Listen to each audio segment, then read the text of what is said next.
This is Real News Media TV, coverage you can trust. Please like, share, subscribe, and hit the notification bell. Select all for daily news updates. Good afternoon, my Real News Media TV family. Welcome back to the channel for another news update for December 12, 2022. And in the news this afternoon, third security guard in China Harbor attacker found alive.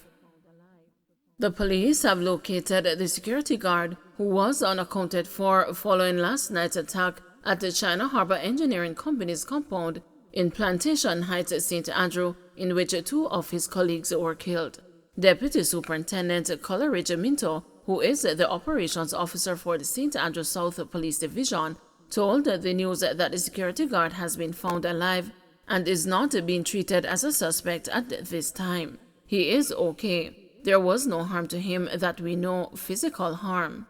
I don't want to go into his account, but he is well and he is now being interviewed by the police to give his side of the story, Minto said. Minto said the security guard has reported that he ran away from the incident. The deceased security guards have been identified as Brandon Tristan Small, 22, of Horizon Park, St. Catherine, and Lincoln Royal of Browns Hall, St. Catherine.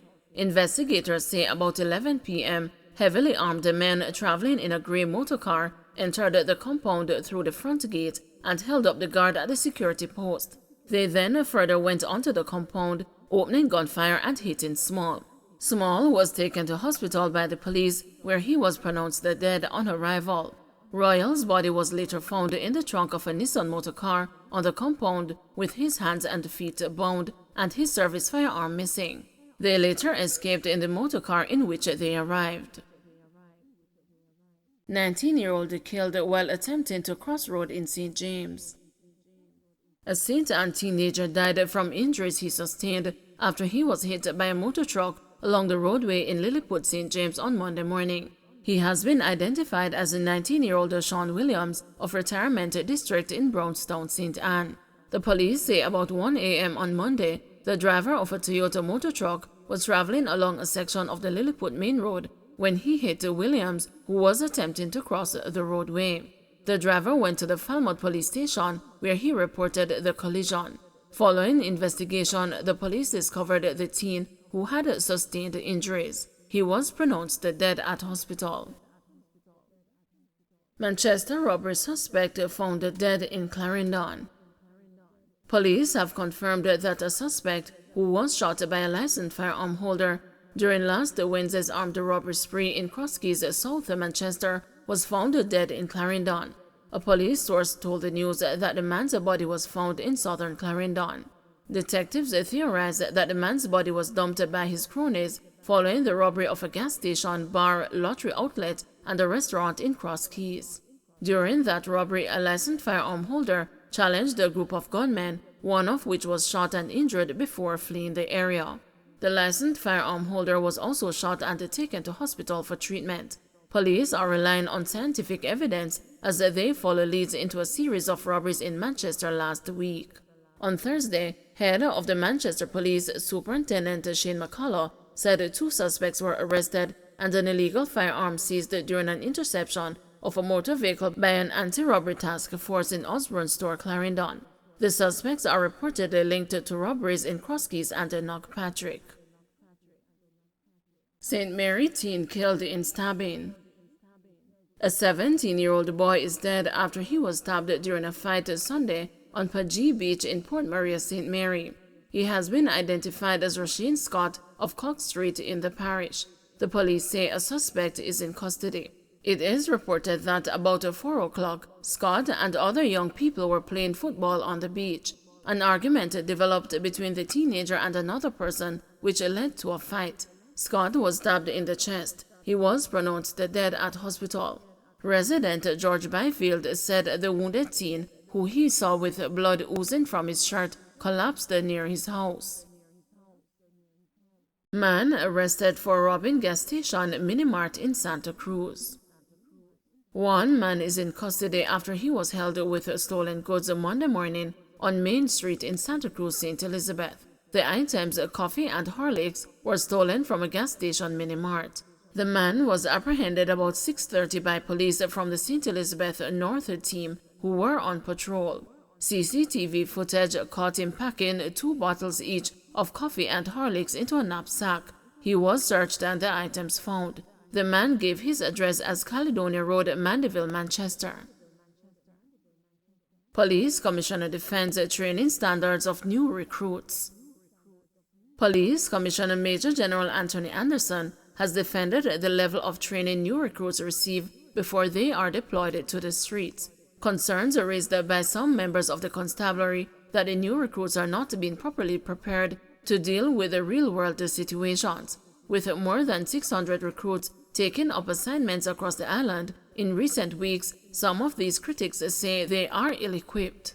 But the commissioner has sought to refute this claim, telling the news that the recent graduates have been very well trained, with new measures having been put in place to improve the quality of training for new recruits. They're very well trained. As a matter of fact, we kind of changed some of the training. So after they finished a 4-month residential training, we put them in what we call a training division for 4 months, where some of the things that used to be done at training school in a sort of a manufactured environment, they actually do on the road, in the courts and so on, with specific instructors who oversee what they do in that 4 months. Then they come back to training school to prepare to do their field craft and prepare for their graduation. Then when they graduate, so when they hit the road now, they've already worked in policing. SSP Anthony Castel loses appeal of unlawful wounding conviction. Senior Superintendent of Police Anthony Castel has lost his appeal against his conviction in 2018 for unlawful wounding.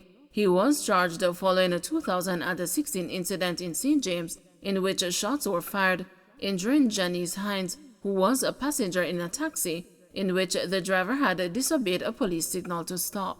Castel was fined $1 million for unlawful wounding or 30 days imprisonment, and was admonished and discharged after he was found guilty of misconduct in public office. He joined the force in 1980 and was set to retire this year. One of the grounds of appeal was that the Independent Commission of Investigations carried out the probe as well as the arrest and the charge of the appellant, and that Indicom and its officers had no authority to arrest and charge anyone. Attorney-at-law Hugh Wildman, who represented Castel, argued that the United Kingdom Privy Council, Jamaica's final court, had ruled in a previous case that under the provisions of the Indicom Act, Indicom did not have the power to arrest and charge anyone during the course of its investigations. He argued that this was because Indicom was purely an investigative body and must turn over the fruits of its investigations to the Director of Public Prosecutions to determine whether criminal charges should be preferred. Wildman said the ruling was made by the Privy Council in the Jamaican case of the Commissioner of Indicom and the Police Federation and others. Wildman asked the Court of Appeal to find that Castel's trial was a nullity. The Crown conceded that Indicom and its officers did not have the legal authority to lay charges against Castel. However, prosecutors Janik Forbes, Ashtel Steele, and Sherelle Smith argued that the trial could only be considered a nullity where no order of indictment was granted or signed by the parish judge, which was not the situation in Castel's case. It is common ground between the parties that the Indicom case has decided with the finality that Indicom does not have the power to prosecute an offense which had been the subject of an investigation by Indicom, referred to as an incident offense, the court said. The court, in handing down its decision last week Friday, said the paramount issue in the case was whether the parish court judge had jurisdiction to make and endorse the order for trial of the appellant on an indictment in circumstances where the information on which the appellant had been brought before the court was not properly laid. It was the court's finding that the commencement of proceedings by the Indicom officer had no continuing significance after the parish judge signed the order for indictment. Don't forget to like, share, subscribe, and hit the notification bell. Select all for daily news updates.